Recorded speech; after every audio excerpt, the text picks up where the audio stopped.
Na mtazamaji wa Trend TV bwana, moja kati ya vitu ambavyo leo vimemake headline huko mitandaoni ni kitendo cha Harmonize Konde Boy akiwa yuko na binti yake Zuu. Nadhani unafahamu kabisa kwamba Harmonize bwana ana binti mmoja tu wa pekee ambaye anafahamika kwa jina la Zuu Konde. Sasa huyu Zuu Konde bwana amekuwa akimake headline kutokana na ukaribu wake na baba yake, na kadri ya siku zinavyozidi kwenda anazidi kukua, na ni kitu ambacho tumekuwa tunakishuhudia machoni kwetu. Yani ni binti ambaye tokea anazaliwa, tokea bado mdogo tumeanza kumuona mpaka sasa hivi ameanza shule, na sasa hivi anazidi kukua kadri ya muda unavyozidi kwenda. Na Harmonize anajitahidi sana, japokuwa kwamba yuko busy na vitu vingi vya kufanya, lakini still anajitahidi ku make time ya kuspendi na binti yake huyo. Sasa this time around bwana, kitu ambacho kime make headline ni kwamba Harmonize ameonekana akiwa amempeleka jikoni kwa mara ya kwanza kabisa. Tukisema jikoni ni sehemu ambayo Harmonize anaendaga kupika hits au kupika madongo, mangoma makali bakali nini, yani tunazungumzia studio. So Harmonize ameamua kumchukua mwanae na kumpeleka kwenda naye studio kwa mara ya kwanza. Huaga tunamuona Harmonize katika occasion tofauti tofauti na binti yake, lakini this time around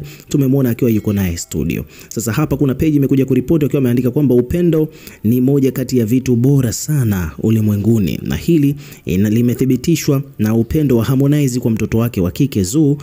Ukiswipe utaona video ambayo ameishare Harmonize akiwa yuko na mwanae Zuu wakiwa kwenye studio mpya kabisa ya msanii huyo mkubwa Afrika Mashariki. Studio ndio jiko la wasanii wote ulimwenguni, na huko studio ndipo tunapopata kusikia ladha mbalimbali baada ya uzalishwaji wake kukamilika. Hivyo basi Zuu ametembelea jiko la baba yake kwa mara ya kwanza, kwani Harmonize hakuwahi kushare video yote ile ikiwa anamuonyesha Zuu akiwa yuko naye katika studio hiyo mpya. So hivyo ndivyo mambo yalivyo. Ukiwa kama mdau, weka maoni yako katika comment section. Unazungumziaje hilo swala? Utakuwa tukisoma na kureplay kila comment, na pia subscribe kwa ajili ya kupata update zaidi.